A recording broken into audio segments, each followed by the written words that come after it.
Good morning, everyone, and welcome to the Department of State.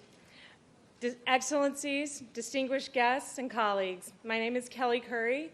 I am proud to be the Ambassador at Large for Global Women's Issues here at the Department. It's my honor to welcome you here this morning in advance of International Women's Day, which we mark every year by recognizing a remarkable group of women who exemplify exceptional courage and leadership in advocating for human rights, women's equality, and social progress, often at great personal risk. And now, please welcome to the stage our 2020 International Women of Courage awardees. Thank you.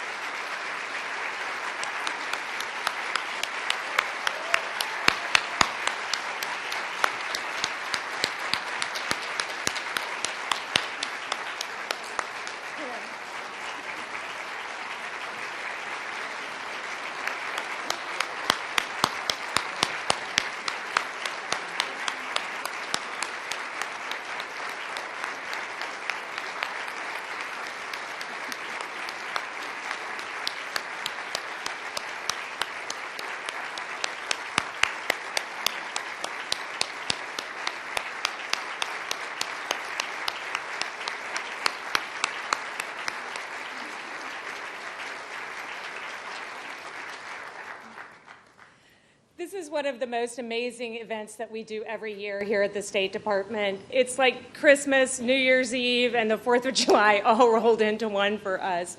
Our office is so proud to be involved in this event and to work with our colleagues from across the world to select a remarkable group of women who are a truly inspirational force. We have now recognized more than 140 women from around the world in this honor, with this honor.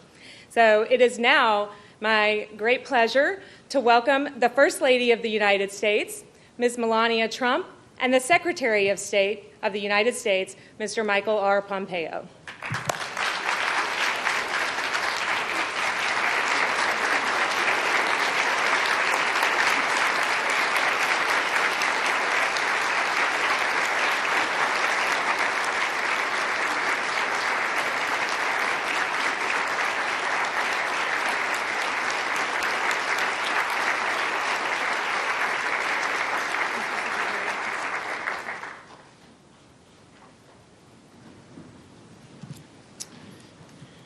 Well, welcome, everyone.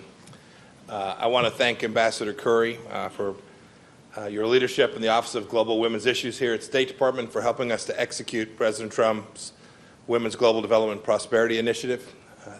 Thank you, Madam First Lady, for joining us here today. Your presence here shines a brighter light on our honorees and gives tremendous lift to our collective effort to encourage, support, and honor women all around the globe who are doing good things. We're here today to meet and congratulate the women who are on stage with us, the 2020 International Women of Courage Award winners. It's my honor to host all of you here and to be with you. Thank you for joining us. Last month I took my first trip as Secretary of State to Sub-Saharan Africa. Susan joined me on the trip. We visited Senegal, Angola, and Ethiopia. In each country we had a real privilege, an opportunity to meet with women who were launching businesses and community initiatives within their countries that were aimed at addressing challenges that the people of their nation face.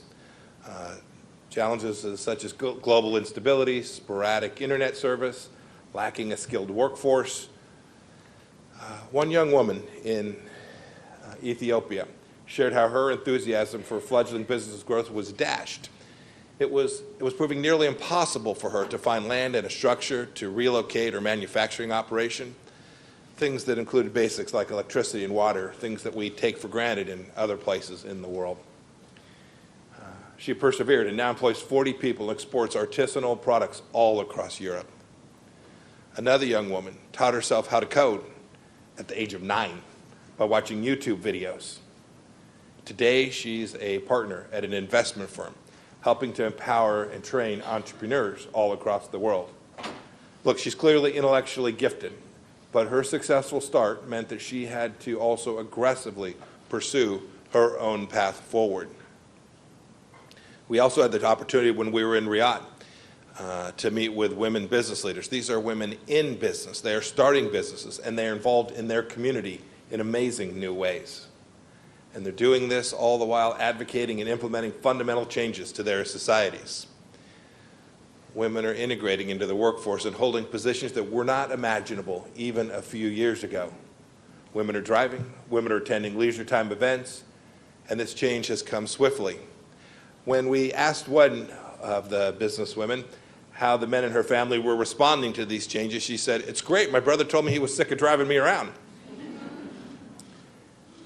They all are rooting for great things. We're rooting for great things. We know these women will accomplish them. Look, these are a series of stories that have plain truths contained within them. First, that women are enjoying the freedom of trying, failing, and succeeding in greater numbers in many, many corners of the world.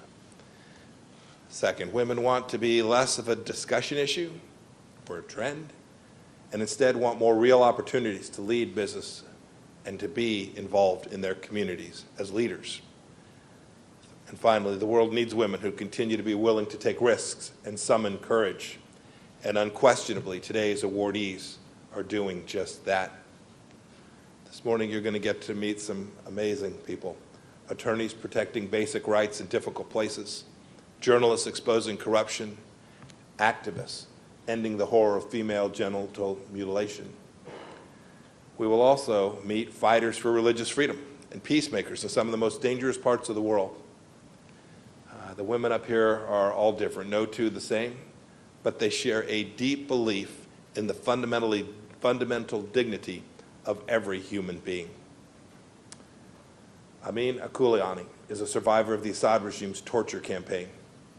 She was imprisoned for 6 months in Syria for a simple act of being engaged in peaceful activism.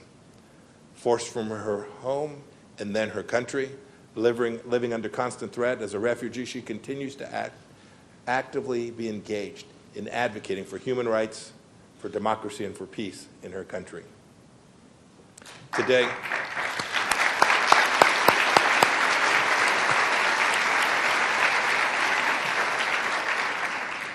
Today we also honor Sare Saoutabai, formerly a medical doctor. She was separated from her family, tortured, imprisoned, and faced execution because of her courage to simply speak the truth. She was one of the first victims to speak publicly about the Chinese Communist Party's repression of Muslim minorities. She bravely provided accounts of Xinjiang's internment camps and continues to inspire other former detainees and family members to come forward and tell their stories to the world.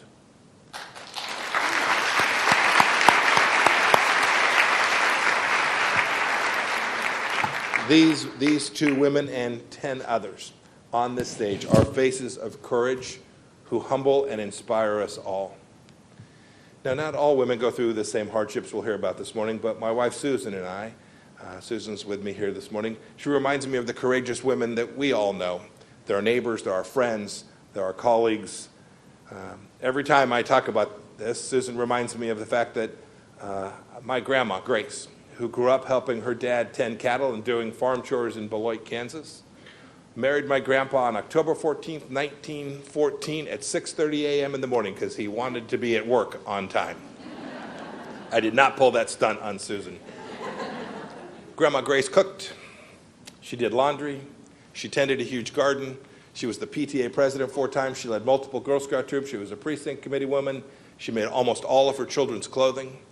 And when Grandpa won his campaign for sheriff, she worried. She took a paying job so that the kids were all able to go to school and have clothes, and began taking care of many of her grandchildren before all 10 kids were out of the house. And during World War II, she and Grandpa took airmen into the home who were working at a nearby airstrip. She did all this and more with no heat, no plumbing, no indoor plumbing, not much money. Undoubtedly, there were days she couldn't put one foot in front of the other. This kind of courage is exemplified in families all across the world by women who are leading and who are taking on difficult challenges. We all know women like this, women who overcome adversity each day, who have faced fears and confronted wrongs. We need to honor these women every day, women of courage who are on the stage, and all of the women around the world who are engaged in this excellent activity that is so important for our families, for our governments, and for our world.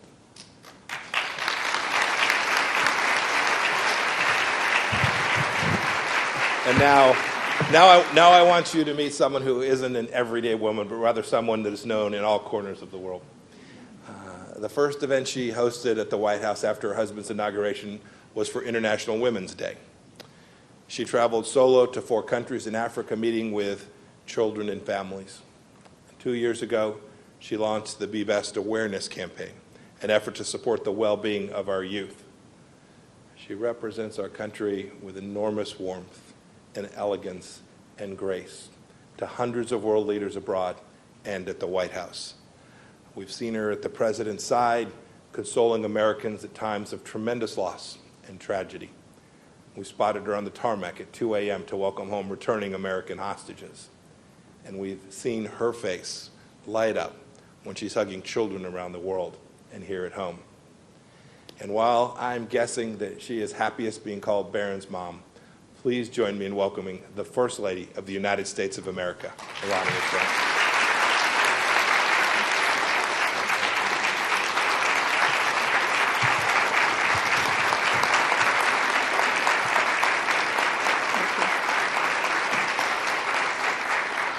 Good morning. Thank you, Secretary Pompeo. It is an honor to be here again to celebrate these inspiring women and the incredible impacts they are making through the work they have dedicated themselves to all over the world. In my 4th year attending this ceremony, I continue to be inspired by the personal stories that accompany each of these extraordinary women. Some demonstrate raw courage in fact of true terror, and all of them speak to the strength and determination of a brave women everywhere. As First Lady of the United States, I'm proud of what this country continues to do for women. And I'm honored to represent a nation that not only recognizes women around the world who are making a difference internationally, but empowers and support them in their endeavors so they can affect positive change for others. A few weeks ago, I was awarded the Women of Distinction Award at Palm Beach Atlantic University for the efforts surrounding my Be Best initiative. The event brought together students and women leaders who have dedicated themselves to helping others and making a positive impact in their communities. While my initiative is guarded towards children, I believe it ties nicely into the accomplishments of women who share the stage with me today. Without positive support, guidance, and well-being, which are just some of the attributes today's children need, they will not enter adulthood with the empathy and strength needed to help others as selflessly as these women here today. Throughout history, women have made lasting impacts on society, and these women represent the strength of the female spirit. Each of them have demonstrated acts of courage and leadership, often at risk to their own personal safety. These are the faces of the true heroism. This Sunday, we will celebrate International Women's Day, another opportunity to recognize the work of women throughout history and the world. In the United States, women are playing vital roles in society. They are mothers, wives, doctors, CEOs, and elected officials, to name just a few. Under this administration, we have seen the unemployment rate for women reach the lowest level in almost 70 years. And last year, women filled over 70% of all the new jobs added.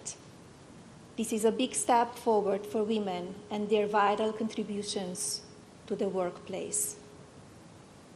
We are here to honor a quality that all of the women on stage possess, and that is courage. Courage is something that is not easily taught and is closely tied with bravery, humility, and sacrifice. Throughout history, individuals who make the greatest impact on society and create the most change are all remembered for their acts of courage, and it is these acts that leave people inspired. Today is my great privilege to recognize women who have achieved remarkable success. They are human rights advocates in some of the most dangerous of parts of the world, and they have pushed through gender-based stereotypes to serve the greater good. These courageous women nurture and serve the lives of the powerless and forgotten within their communities. They are role models to the next generation. Through their work, they empower women everywhere, and I'm grateful for their work and dedication to positive change. I want to thank the State Department and the Office of Global Women's Issues for all the work they are doing in the pursuit of a world that is more free and prosperous. I look forward to today's celebration. God bless you, your families, and God bless the United States of America. Thank you.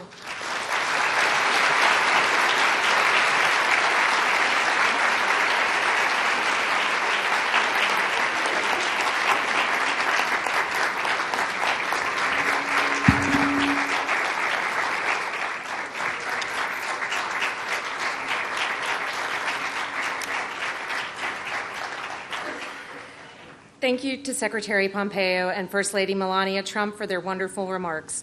We will now move on to the awards portion of the ceremony. The Secretary and First Lady will present the award to each of the women as I call their name and read a brief overview of their impressive accomplishments. We would appreciate if you could hold your applause until I finish reading the citation for each individual. Zarifa Ghaffari of Afghanistan. After successfully launching and operating a women-focused radio station, Zarifa became the first mayor of Maidan Shar in conservative Wardak province in Afghanistan, and at the age of 26. She is being honored for defying death, threats, and showing that a woman can lead, even in conservative and conflict-affected Afghanistan, and for inspiring women and girls across the country. Zarifa, please join the Secretary and First Lady. Thank you.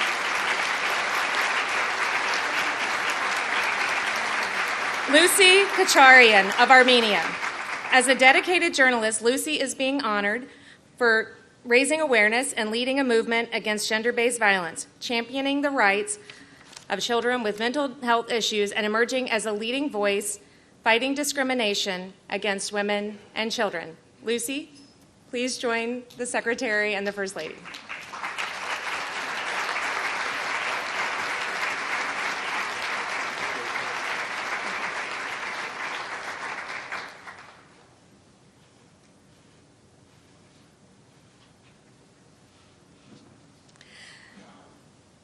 Shala Humbatova of Azerbaijan.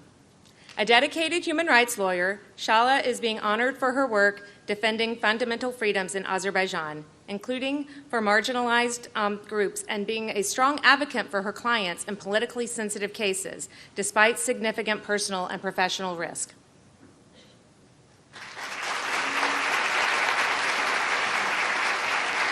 Jimena Galarza of Bolivia. A journalist with over 25 years of experience, Jimena risked her career and her freedom to expose election fraud. She is being honored for her work to support democracy and expose corruption, electoral fraud, and violations of democratic freedoms in her country.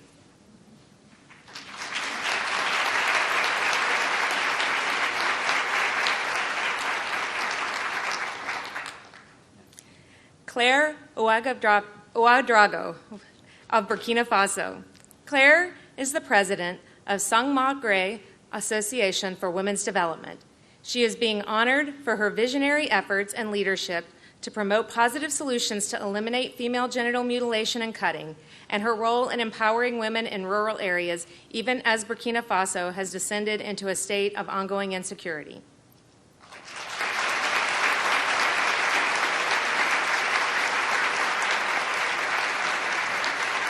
Sergül Sopay.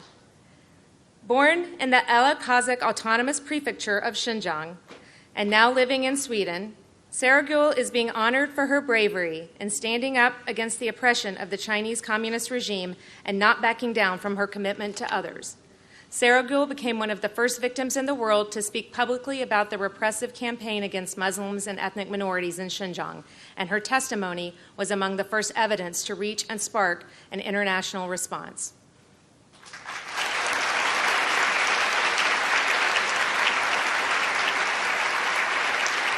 Susanna Liu of Malaysia. Susanna is being honored for her selfless dedication to fight on behalf of members of religious minorities who've disappeared in Malaysia or face persecution for their beliefs. She has endured police harassment and death threats, but has never stopped actively pursuing justice, including on behalf of her husband, Christian pastor Raymond Koh, who was abducted in 2017.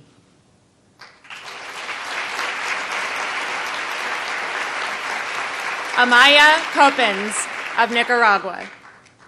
Amaya is one of the leaders of the 19th of April student movement in Nicaragua. She was abducted by Nicaraguan police from her residence after participating in a peaceful protest. We honor her today for her strength and tenacity in standing up for justice and against the Sandinista government and the violent repressive tactics of its security forces, as well as her acts of kindness and generosity on behalf of mothers of political prisoners who were on hunger strike.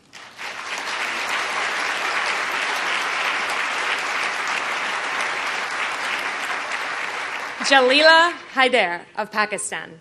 Known as the Iron Lady of Balochistan, Jalila is a human rights attorney who is being honored for not only strengthening opportunities for women and children, but also for taking up the cause of other vulnerable communities in Pakistan.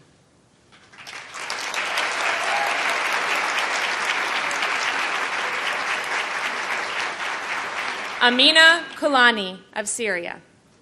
A survivor of the Assad regime's detention and torture centers, Amina is being honored for her fearless dedication to helping the families of forcibly disappeared Syrians and as a founding member of Families for Freedom, a women-led organization launched in 2017 by families whose loved ones had been detained and disappeared in Syria.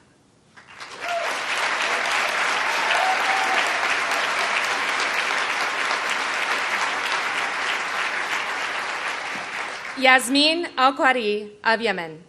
Yasmin is being honored for her work fostering support for women displaced by conflict and to change social norms to empower women's meaningful participation in civil society and the UN-led peace process in Yemen. She and her sister established the Marib Girls Foundation in 2017, which advances efforts to combat the recruitment of child soldiers and foster support for women displaced by the ongoing conflict in Yemen.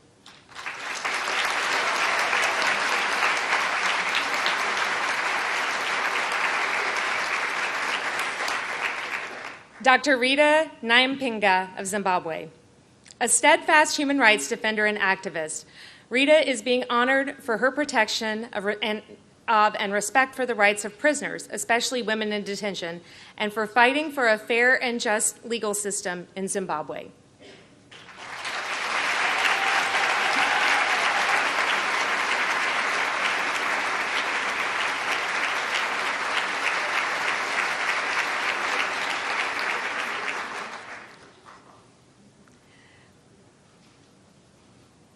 Please join me in again congratulating all of our award winners today.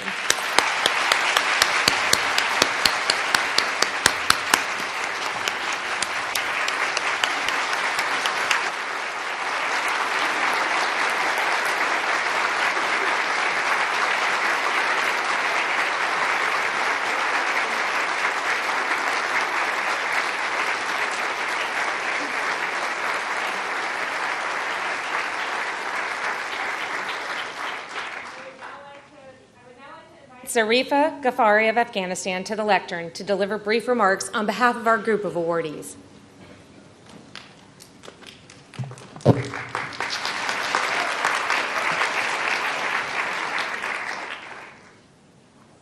Madam First Lady, dear Ms. Trump, dear Mr. Secretary Pompeo, Excellencies, ladies and gentlemen, dear citizens of United States of America and the world, dear brave women of Afghanistan and brave women of the world, wherever you are fighting for the rights of women at this every time. It's truly an honor to be with you today and the presence of so many amazing women leaders from Bolivia to Burkina Faso and from Syria to Malaysia. Before I even begin, I want to thank everyone around the world who have fought for women's empowerment. It was not so long ago that most women were considered property, and sadly, in some part of the world, it's still the same. Throughout the modern era, there has been one global leader in the fight for women's rights, and that's the United States of America. To the American people, to the American government, let me say thank you. Thank you for all of you have done to improve conditions for women around the world. Thank you for the honor to speak to you today on behalf of my fellow awardees. It's humbling to be honored today alongside heroes like Amina Kolani, Raita Nimpenga, and Emea Coppens, whom were imprisoned for their activism. Heroes like Lucy Kochorian, and who launched a movement against sexual harassment in Armenia. Heroes like Jalila Haidar, who despite threats has worked tirelessly to protect ethnic minorities in Pakistan. My name is Zarifa Ghafari. Actually, I'm not a hero. I'm just the mayor of Maidan Shahr, a city in southern side of capital. It's a conservative place, a place where men aren't used to seeing women in position of authority, a place where some men resist women in authority. When I start my job, the men at the municipal office refused to acknowledge me and my authority. A mob came and chased me away. They thought that was the end of that. But I came back. I came back and I stood my ground.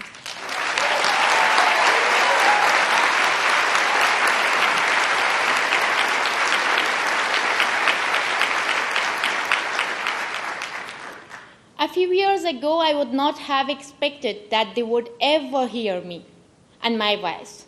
Now, I'm even listened and to be treated with full of respect. In the news, the women of Afghanistan are often seen as victims, and it is true that women have been bearing the burden of war. But we have other stories to tell about women who fought and fighting for their rights and do not give up. Like example, in the 1920s, Soraya Tarzi became the queen consort of Afghanistan. It was about the time when women here in the United States achieved an amendment of the Constitution that granted them the right to vote. Soraya campaigned for women's rights and education. I have no nostalgia for monarchy, but Soraya was a role model. I think of her whenever I am frustrated. And when people tell me, give up, Zarifa, leave this office, stay at home, take care of your family matters. Whatever we women of world may have already achieved, let us not take it for granted. It could be taken back from if we are not vigilant and strong. When I walk around in Wardak province, I know that other girls and women look at me and definitely will say, I am smart, why I can do whatever Zarifa is doing. I'm sure they will definitely say. I would like to thank the United States of America And the Afghan government, especially respected President Dr. Mohammad Ashraf Ghani and his wife, respected Ms. Rula Ghani, for standing with our women and for taking women empowerment seriously. It can contribute to peace and stability. Women of my generation have not forgotten the reign of the Taliban, and we are, as always, worried for the future. Therefore, let me ask for your continued support to ensure that Afghan peace process does not erase the gains that have been made since the dark days of the Taliban regime.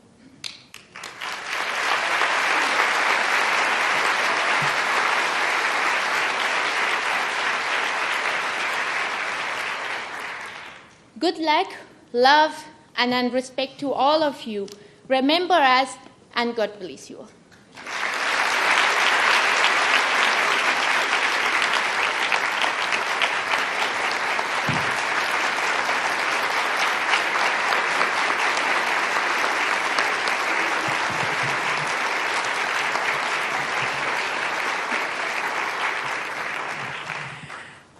I have the best job. Thank you. Zarifa, and thank you. As I've gotten to know these women, every day this week, I'm just in awe of them. They keep us going here in our office. And so I really thank you for delivering those courageous remarks on behalf of our group of awardees this year. I hope that we'll all take those words as a call to action to redouble our own efforts to promote women's empowerment around the world. Now, I would like to invite my wonderful colleague, Assistant Secretary Marie Royce, to the lectern.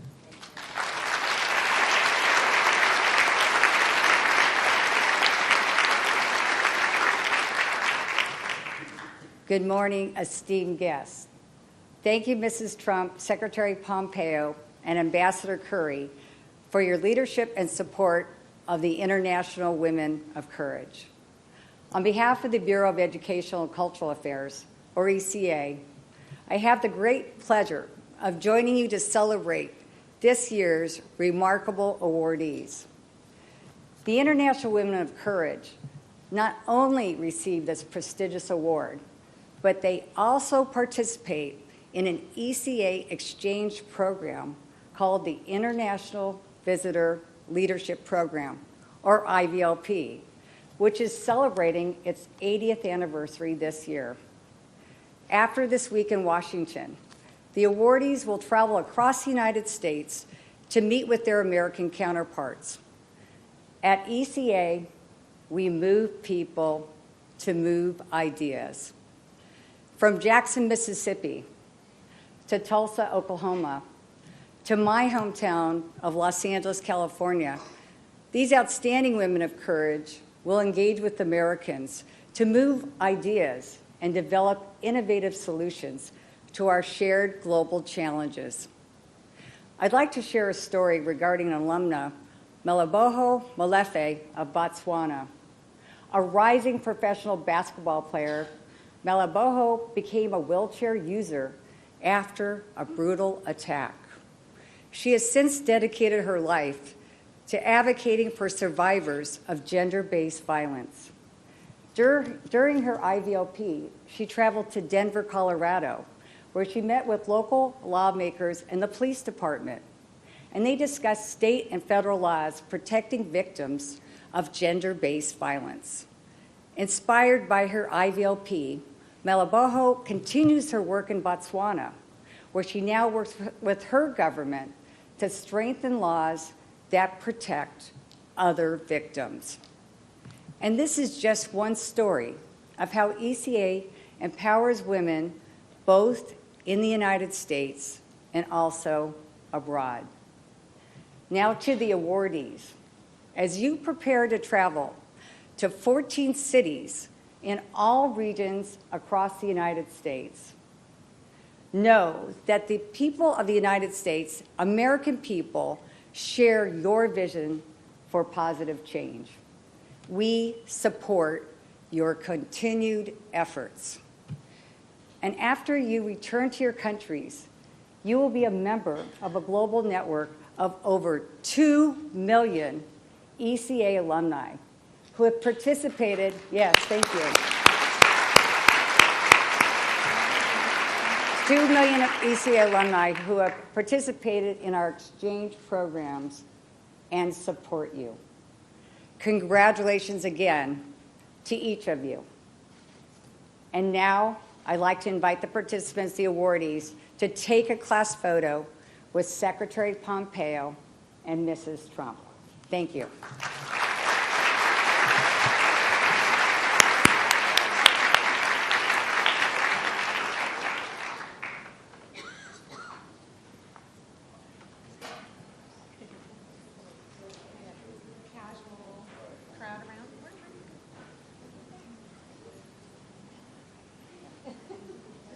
If you can see the camera can see you. Up there.